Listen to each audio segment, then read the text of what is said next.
안녕하십니까. 차 이슈의 주영삼 기자입니다. 오늘 저희가 준비한 차량은 르노 삼성 소형 SUV XM3입니다.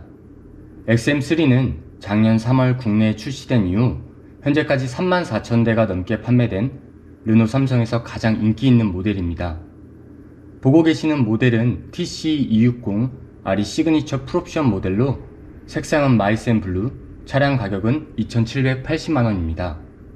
그럼 지금부터 세단의 매끄러움과 SUV의 강함, 이 두 가지 매력을 오묘하게 품고 있는 XM3의 시승기를 시작하겠습니다.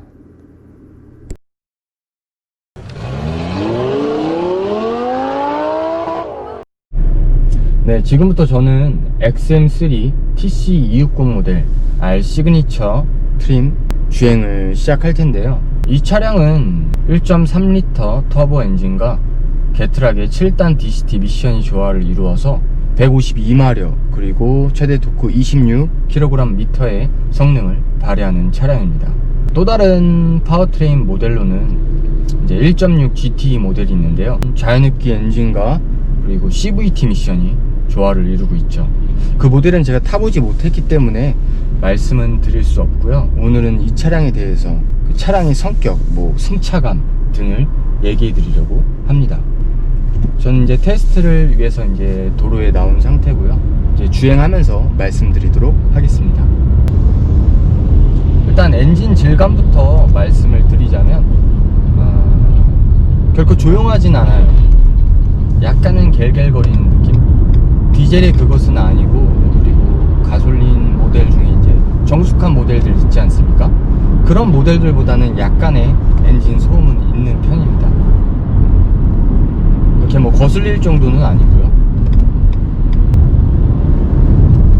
이 차량 같은 경우에는 지금 가격이 2,700만원 중반대에 형성되고 있는데요. 물론 옵션을 다 추가해서요. 썬루프를 뺀 풀옵션 모델이기 때문에요. 터보렉에 대해서 말씀드리자면 터보렉은 조금 있는 편이에요. 이 엔진이 르노하고 다임러가 공동 개발한 다운사이징 엔진인데요. 그렇다 보니까 작은 배기량에서 좀 높은 출력을 뽑아내기 위해서 그런 건 있는 편이죠, 터보렉은. 근데 그렇게 심하진 않습니다. 차량의 실내 같은 경우에는 이제 블랙 그 패키지가 들어가 있어서 고급스럽다는 말은 못하겠고 세련됐다? 그게 정확할 것 같습니다. 그리고 이 차량의 색상이 인텐스 블루라는 색상인데 안에 그 앰비언트 라이트가 지금은 좀 약간 낮아서 안 보이는데 보라색으로 기본 베이스가 깔려 있어요. 그렇다 보니까 되게 어울려요. 지금 현재 돌아다니는 XM3를 살펴보면 이 색상을 자주 찾아볼 수 없는데, 저는 이 차량을 구매하는 사람들에게는 꼭 이 색상을 한번 염두에 보라고 말씀드리고 싶습니다. 굉장히 오묘하고 이쁜 색깔입니다. 이 차량이 재밌는 건 그 정통 그런 SUV 느낌이 아니에요. 도시명 SUV지만 그 밖에서 살펴보면 라인 자체가 이제 쿠페형 스타일로 떨어지죠. 요즘 유행하는 그 디자인 스타일인데 크로스오버 SUV라고 하기도 하고요. 착자감 같은 경우에는 푹신하다? 포근하다고 말할 수는 없지만 잘 잡아줍니다. 옆에 옆구리 쪽도 이제 잘 감싸주고요. 핸들도 제 개인적인 기준으로는 조금 작았으면 싶지만 이 정도면 준수합니다. 질감도 괜찮고요.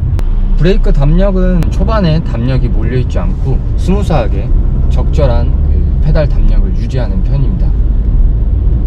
악셀 같은 경우에는 악셀 페달의 느낌은 두 단계로 나눠지는 성격을 가지고 있어요. 풀악셀을 했다고 생각돼도 한 번 더 꾹 밟으면 더 눌리는 그 페달감이 있거든요. 이거는 안전을 위해서 이렇게 세팅을 하지 않았나 라고 생각이 듭니다.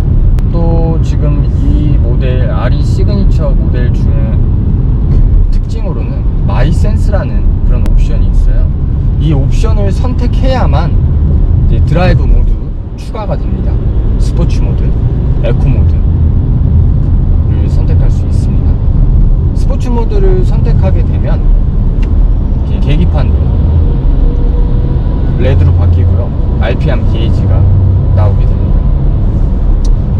조절도 약간은 묵직해지고 좀 더 예민해지는 느낌. 그리고 RPM은 좀 더 높겠어요. 이렇게 올려놓으면 RPM 회전수를 이제 떨구는 속도가 좀 느립니다. 그래서 좀 스피드하게 다이나믹한 그 주행을 할 수 있습니다. 물론 연비는 더 떨어지겠죠. 차량의 롤 같은 경우에는 조금 있는 편입니다. 약간 있어요. 왜냐하면 SUV 같은 경우에는 차고가 높다 보니까 보통 세단에 비해서 좀 약간 롤이 발생하는 편입니다. 하지만 크지는 않아요. 이 차량의 서스펜션 같은 경우에는 앞에는 맥퍼슨 스트러스를 쓰고 있고요. 뒷부분에는 이제 토션빔 스타일을 쓰고 있는데, 토션빔은 이제 원가 절감 혹은 뭐 안 좋은 거 이렇게 생각들을 하시는데, 이 차량의 하체 세팅은 괜찮은 편입니다. 코너를 돌아 나갈 때도 뒤가 뭐 흐르는 토션빔 특유의 그 접지력이 떨어지는, 로드 홀딩 능력이 떨어지면서 생기는 그런 기분 나쁜 혹은 불안한 그런 슬립 같은 게 발생하지 않아요. 제 추측으로는 앞쪽에 댐퍼 세팅은 좀 강하게 가고 뒤쪽 리어 쪽에 세팅은 좀 무르게 하면서 로드 홀딩 능력을 증가시킨 것 같습니다. 반자율주행 시스템의 경우 풀옵션 모델답게 추가된 것들이 있는데요. 첫 번째로는 이제 차선 이탈 경고가 있고요. 차선 유지 보조, 이 한 가지 버튼으로 이제 두 가지를 이제 2단계로 조절할 수 있어요. 차선 유지 보조 같은 경우에는 그 차로 중간으로 딱 이어서 쭉 가는 그런 시스템이 아니라, 이제 차량을 이탈할 것 같으면 차량이 안쪽으로 살짝 넣어주는 그런 스타일입니다. 물론 정중앙으로 쭉 가는 그런 시스템이었으면 더 좋았겠지만 이 정도도 충분하다고 생각합니다. 잠시 무슨 물건을 떨어뜨렸을 때나 아니면 뭐 이렇게 커피를 한잔 할 때 좋은 기능으로 쓸 수 있죠. 크루즈 시스템의 경우에는 어댑티드 크루즈 시스템이 들어가 있습니다. 이걸 작동시키는 방법도 굉장히 쉽습니다. 앞뒤 차량의 간격을 잘 유지하고요. 이 시스템이랑 차선 유지 보조 시스템을 사용하면 꽤나 막히는 길에서도 문제없이 진행할 수 있습니다. 그리고 이 차량의 좀 재밌는 기능으로는 스피드 리미터라는 그런 장치가 있는데요. 이 장치를 이제 적용해 놓으면 뭐 예를 들면 30km 아니면 50km 그런 설정을 해 놓으면 악셀을 아무리 밟아도 그 이상으로 나가지 않습니다. 이 기능이 어디에 쓸 필요가 있을까라고 의문을 제기할 수도 있는데요. 요즘 어린이 보호구역 30km, 그리고 서울 시내에서도 50km 속도 제한이 있지 않습니까? 그런 데서 무턱대고 뭐 악셀을 조금만 더 깊게 밟는다면 금방 속도를 넘어설 수 있는데, 그럴 때마다 켜서 설정을 하면 되게 안전하고 편리한 주행을 할 수 있을 것으로 예상됩니다. 이 차량의 성격은 어떻게 보면은 타겟이 딱 정해져 있는 것 같아요. 조금 개성 있는 차량을 사고 싶다, 세단도 사고 싶고 SUV도 사고 싶은데 선택을 못할 때, 그 타협점을 찾아야 될 때 살 수 있는 차라고 생각돼요. 지금 현재 이 차량은 지난 11월까지 누적 판매 대수가 3만 대가 넘었습니다. 소형 SUV 부문에서는 셀토스 다음으로 많은 판매량을 기록하고 있는데요. 가장 큰 이유는 제가 생각하기에 동급 대비 저렴한 가격과 디자인, 차량을 구입할 때 가장 중요하게 생각하는 부분이 디자인이지 않습니까? 단지 조금 아쉬운 점은 몇 가지가 있는데요. 정지 상태에서 이제 풀악셀로 혹은 높은 속도로 이제 출발 시에는 노즈업, 그러니까 차량의 앞면이 좀 들리면서 생기는 그런 토크 스티어가 발생하는 편입니다. 뒤에 그 승차감을 위해서 뒤 리어 서스펜션 세팅을 좀 무르게 하다 보니까 좀 더 이렇게 뒤로 뜨겠죠. 앞이 들리겠죠. 이걸 서스펜션 세팅이 단단하다는 걸 느낄 수 있는 거는 이렇게 브레이크를 밟았을 때 노즈 다운이 심하지 않다는 겁니다. 그런 걸로 이 차량의 서스펜션 세팅을 알 수 있었고요. 그리고 타이어도 조금 아쉬운데요. 타이어가 접지력이 그렇게 뛰어나지 않아요. 어제 주행 테스트 할 때 한 60km 정도의 속도로 조금 깊은 코너를 감아 나가면 타이어에서 이제 타이어 스키드음이 들리더라고요. 제 생각으로는 전혀 들릴 타이밍이 아니었는데 타이어 접지력이 그렇게 높지는 않은 것 같습니다. 그리고 아까 말씀을 못 드렸던 그 자동차의 롤 현상 같은 경우에는 롤은 있지만 코너에서 횡지, 그러니까 코너를 돌아 나갈 때 이 버텨주는 힘은 괜찮은 편입니다. 그리고 고속에서도 안정성이 꽤나 있어요. 제법 괜찮은 차량입니다. 물론 본격적인 스포츠 드라이빙을 하기에는 무리가 있다고 생각합니다. 하지만 그 1.6 GT 모델 대비 스포츠성도 있고, 그 다음에 드라이빙 모드를 선택할 수 있는 그런 재미, 핸들링이 좀 더 쫀득쫀득해지고 고 RPM을 쓰고 그런 재미가 있기 때문에 충분히 이 차량을 제가 구입을 한다면 저는 TC260 모델을 살 것 같습니다. 7단 DCT에 대한 편견을 가지신 분이 많잖아요. 울컥거림 없지 않아요. 솔직히 말씀드리면 없지 않습니다.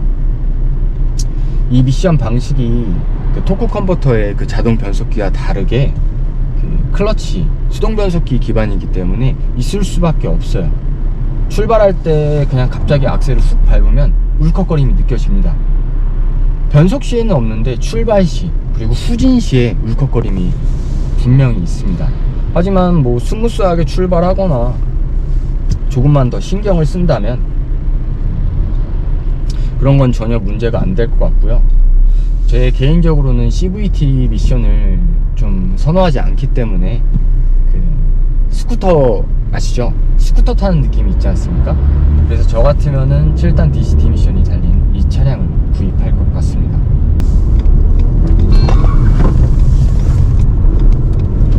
지금 살짝 코너에서 조금 감아 돌리면서 악셀을 밟아봤는데요.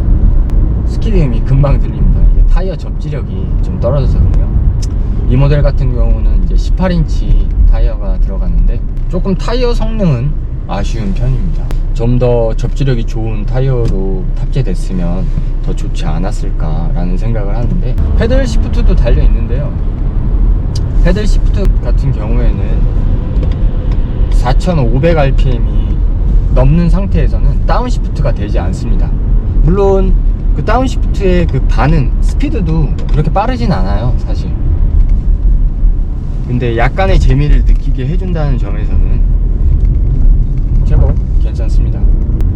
제가 이 차량을 추천해주고 싶은 사람들은요, 사회초년생, 그리고 나는 SUV와 세단 사이에서 갈등하고 있다, 요즘 유행하는 차박도 즐긴다 하면 뒤에 폴딩도 되니까 평탄화 작업을 하면 차박 캠핑도 재밌게 즐길 수 있고 사진 찍는 맛도 있을 거예요. 차가 워낙 이쁘다 보니까.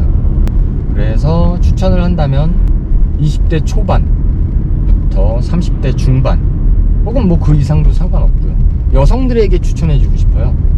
여성들이 이 차에서 내리면 굉장히 멋있고 뭔가 개성 있고 그런 톡톡 튀는 매력을 발휘할 수 있을 것 같거든요.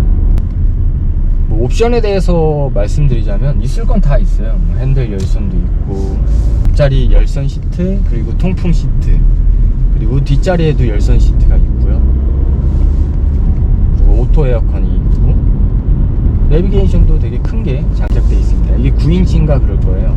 이것도 옵션인데, 물론 차량을 구매할 때 풀옵션 모델을 구입해도 좋겠지만 제 생각으로는 RE 모델 트림을 구입하는 것만으로도 굉장히 재미있는 카라이프를 실현할 수 있을 것으로 생각됩니다.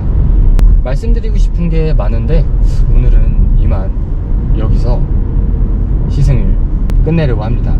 다음번에 더 좋은 차량, 더 재밌는 차량 영상으로 찾아뵙도록 하겠습니다. 지금까지 차 이슈의 주영삼 기자였습니다. 감사합니다.